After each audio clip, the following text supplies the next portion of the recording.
Namaste, Jai Bharat. After the Uri terrorist attack, Bharat very clearly told Pakistan just one thing: water and blood cannot flow together. I repeat, this is what Bharat told Pakistan after the Uri terrorist attack, that water and blood cannot flow together. They should have taken the message. And they should have taken the message and kept their terrorist outfit somehow happy, other than poking their nose in the matters of fact of Bharat. We were not silent. We were not silent.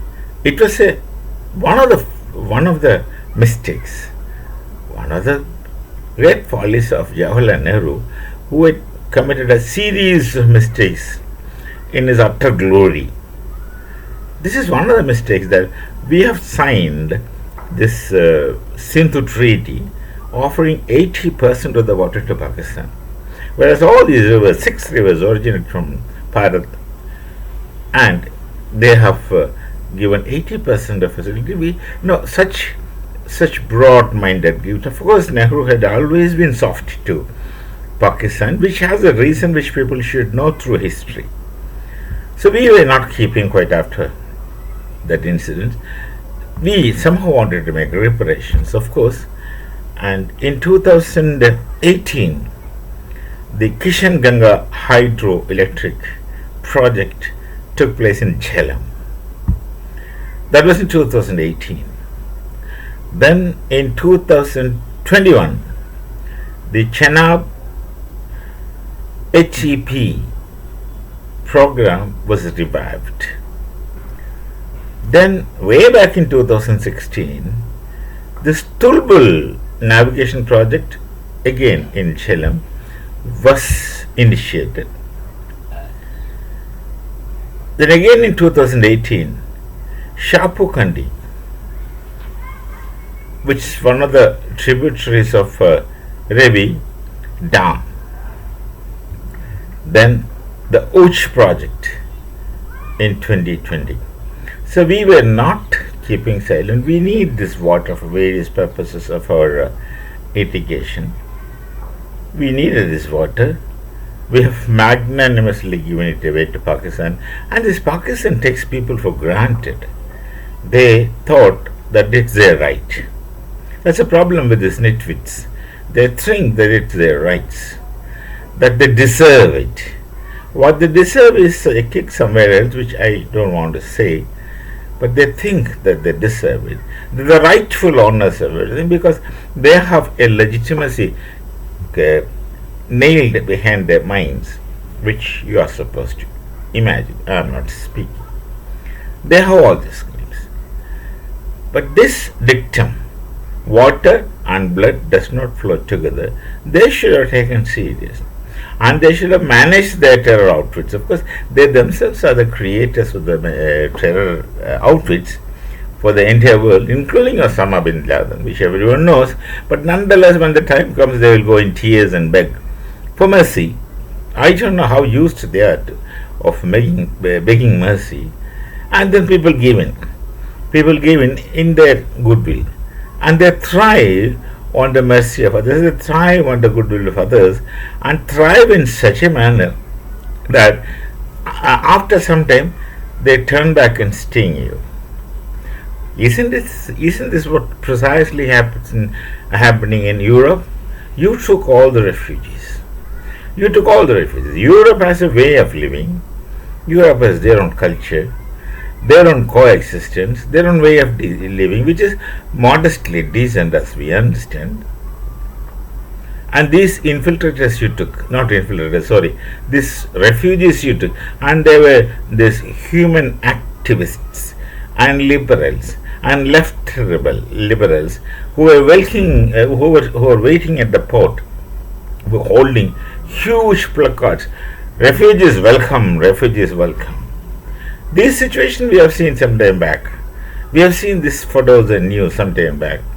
And these refugees are welcome. There were many places they were put in decent hotels with everything free, at the cost of the taxpayers' money of every nation which welcomed them. And Look what happened. They were smoothly running nations. Basically, they used to be welfare states. And these people, you have welcomed the liberals and the human rights activities, and all kinds of people are there with lofty dreams and foolish notions in their upper plate. These lofty dreams and foolish notions are akin to many people, and this is what happened in Europe. You welcome all the refugees and facilitated their existence in much more luxurious atmosphere than what could they have imagined in their several births. And then look what happened. They started raping your children, they started raping your women, they started killing your brothers, they started killing your citizens, and the law and order, which used to be stable in such countries, got completely vaporized. Anybody out there in the street will shout. Then they'll start praying on the streets. Then they started behaving like cattle. This is what you call this people. The people call it as cattle class. They started behaving like cattle and animals out there in the street. Initially, you gave in, you were sympathetic, and then you became repugnant. Then you can do nothing. You cannot do anything other than getting these people out, and there is no way of getting these people out. You have welcomed them. You put huge placards and posters at every port. The most of them used to come in, sail through waters. About so many people crowded in small boats. They used to come, rush it, and you stand there holding huge posters and placards. Welcome refugees. Yes. They thought the refugees will come and contribute to your nation's growth, progress, and society, as normally any Indians do in all foreign states. They contribute to the society, they exist to the society, they don't create law and order problems. That's what the Indians normally do. But look, these refugees who the Europe had welcomed, and now you face the music, you make music in capital letters, all symphonies of Beethoven, you face together. And this is what we have already told. Water and blood cannot flow together. You don't behave. There's no way. There's no other than to block water. Let them suffocate. Now these are the words used in a letter written to President Franklin Pierce of those days, because then the President Franklin Pierce wanted to buy the Red Indian land. He wrote a letter to the Red Indian Squamish Chief Sealth, I suppose. Wrote him a letter saying that we would like to buy your land. Then this Chief Sealth Squamish Chief Sealth is writing a reply to him. What a wonderful reply! It should be available. If you search somewhere.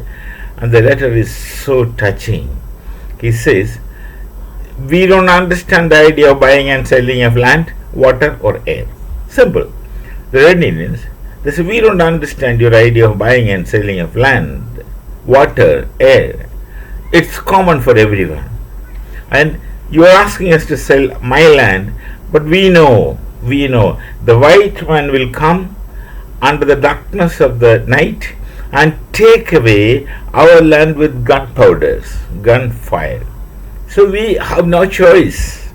But then he ends this letter saying that you shall suffocate in your own waste. Precisely this shall what happen. This is what shall be happening to Pakistan if they continue promoting terrorism. You shall suffocate in your own waste. The best way is to suffocate this way. They don't deserve water. Don't give them. There is no Christian or humanity, because none of the terrorists ever think of anything humanitarian. They are not liberals. And liberals, you mind your own business, your thoughts shall be in books, shall not be in practical existence. And left, of course, things are only in books. They never walk, they never act, they are absolutely not practical. Whatever lofty things you speak can't be put into practice. If you put it into practice, those things are going to bite you back. This is experience. This should be the experience of a people, those who have experienced experience in life. Through blood and water should not float together, will not float together. That's what Bharat is now showing to Pakistan. Now let any mediation come. After some days they will cry. They will go and beg for mercy.